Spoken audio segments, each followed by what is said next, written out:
Good morning. Today I am going to talk about working capital financing. Financial management 12th unit portion ആണ് ഇന്ന് നമ്മൾ discuss ചെയ്യുന്നത്. Working capital financing. അതിൽ first one ആണ് accruals. The major accrual items are wages and taxes. The firm owes to its employees and government. അതായത് നമ്മൾ ഒരു 15 ഡേയ്സിനോ 1 മന്തിനോ നമ്മൾ എന്ത് ചെയ്യുക, വേജസും ടാക്സസും കൊടുക്കുന്നത് ലാഗ് ചെയ്യുക. അതാണ് ഇപ്പോൾ ഈ മന്തിലെ സാലറി നെക്സ്റ്റ് മന്തിൽ പ്രൊവൈഡ് ചെയ്യുക. അതായത് ഒരു മാസം കഴിഞ്ഞിട്ട് അല്ലെങ്കിൽ 15 ദിവസം കഴിഞ്ഞിട്ട് അത് പ്രൊവൈഡ് ചെയ്യുക. അപ്പോൾ അതിൻ്റെ ഇടയിൽ വരുന്ന ആ ഗ്യാപ്പിൽ നമുക്ക് ഈ ഓപ്പറേറ്റിംഗ് സൈക്കിൾ, അതായത് മെറ്റീരിയൽസ് കൺവേർട്ട് ചെയ്തിട്ട് ഫിനിഷ് പ്രൊഡക്റ്റായിട്ട് വാങ്ങി അത് ക്യാഷായിട്ട് മാറുന്ന ഒരു പീരീഡ് ഉണ്ടല്ലോ, ആ പീരീഡ് വരയ്ക്ക് എന്ത് ചെയ്യുക, ഇതൊന്ന് ലാഗ് ചെയ്യുമ്പോൾ വേജസ് ആണെങ്കിലും ഒരു 50% ഇപ്പോൾ കൊടുക്കും, ബാക്കി പകുതി അടുത്ത മാസത്തിൻ്റെ കൂടെ അങ്ങനെ കൊടുക്കുമ്പോൾ നമുക്ക് എന്ത് ചെയ്യാൻ പറ്റും, അത്രയും എമൗണ്ട് സേവ് ചെയ്യാനായിട്ട് പറ്റും. അക്രൂവൽ എന്ന് പറഞ്ഞു കഴിഞ്ഞാൽ നമ്മൾ നോട്ട് പെയ്ഡ്, അതായത് കൊടുക്കാതിരിക്കുക, ഒരു കുറച്ച് സമയത്തേക്ക് അത് കൊടുക്കാതിരിക്കുക, കുറച്ച് ദിവസങ്ങൾക്ക് ശേഷം ആ എമൗണ്ട് കൊടുക്കുക. Next tax. ഇത് ടാക്സിലൊക്കെ ആണെങ്കിൽ നമുക്ക് ഓൾറെഡി അങ്ങനെ ഒരു ഗ്രേസ് പീരീഡ് ഉണ്ടാവാറുണ്ട്, ഇത്ര സമയം.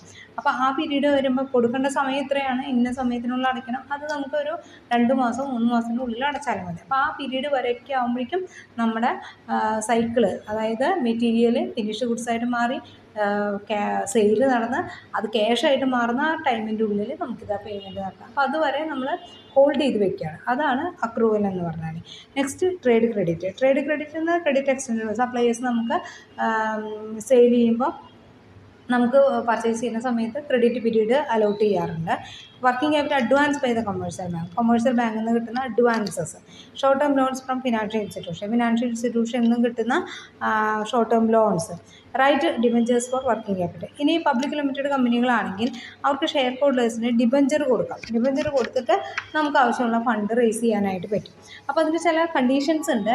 The amount of debenture issue should not exceed 20% of gross current asset. Current അസറ്റിൻ്റെ 20% കൂടുതൽ ഡിബഞ്ചർ ഇഷ്യൂ ചെയ്യാൻ പാടില്ല.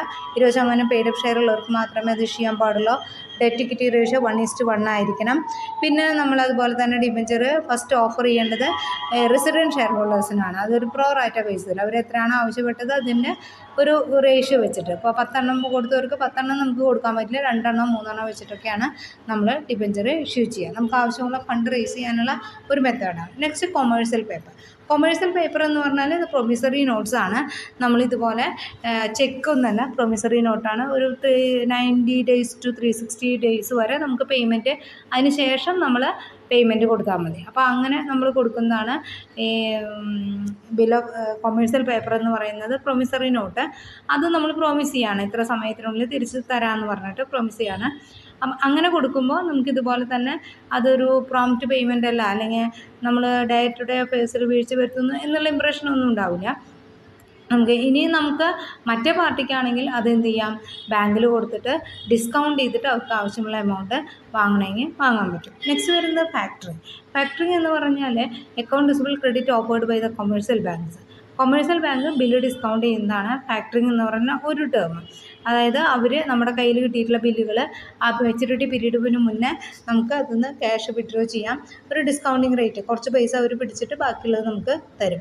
പിന്നെ നെക്സ്റ്റ് ഒരു ഫിനാൻഷ്യൽ മാനേജ്മെൻറ്റ്. ഫാക്ടറിങ് ഈസ് പോപ്പുലറായിട്ട് മാനേജ്മെൻ്റ് ആയിട്ടുള്ള ഫിനാൻഷ്യൽ ഇൻസ്റ്റിറ്റ്യൂഷൻസ് ഉണ്ട് മാനേജ് ചെയ്യുന്ന. അതായത് നമുക്ക് ആവശ്യമുള്ള പൈസ തിരിച്ച് കിട്ടാൻ വേണ്ടിയിട്ട്, കടം കിട്ടാൻ വേണ്ടി നമുക്കൊരു ഫിനാൻഷ്യൽ ഇൻസ്റ്റിറ്റ്യൂഷനെ ഏൽപ്പിക്കാം. അതായത് ഫാക്ടർ എന്ന് പറയുന്ന ഒരാളെ നമ്മൾ ഏൽപ്പിക്കുകയാണ്. ഇവിടെ ആളല്ല, ഒരു ഇൻസ്റ്റിറ്റ്യൂഷനായിരിക്കും.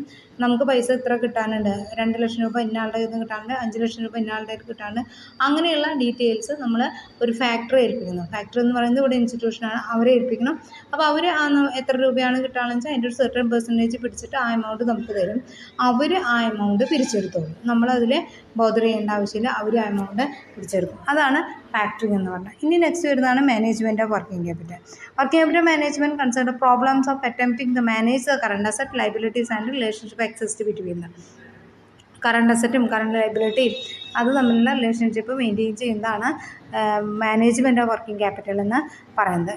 Then manage the firm's current asset and liability in such a way satisfactory level of working capital maintained it neither adequate no excessive ആഡിക്കേറ്റും അല്ലാതെ അത് വർക്കിംഗ് ക്യാപിറ്റൽ മാനേജ് ചെയ്ത് പോകുന്നതിനെയാണ് മാനേജ്മെൻറ്റ് ഓഫ് വർക്കിംഗ് ക്യാപിറ്റൽ എന്ന് പറയുന്നത്. Different components of working capital are to be properly balanced. Absence of such a financial position of the respective liquidity may not be satisfactory liquidity ratio. അതായത് നമുക്ക് എന്ത് ചെയ്യണത്, financial position ഒരു ഫേംസിൻ്റെ ഒരു satisfactory ലെവലിൽ എത്തണം. എല്ലാ കാര്യങ്ങളും ചെയ്യുമ്പോഴും പേയ്മെൻറ്റ് കൊടുക്കുമ്പോഴൊക്കെ ഒരു സാറ്റിസ്ഫാക്ടറി ലെവൽ, അതിനു വേണ്ടിയാണ് വർക്കിംഗ് ക്യാപിറ്റൽ പ്രോപ്പറായിട്ട് മാനേജ് ചെയ്യുന്നത്. Okay, thank you.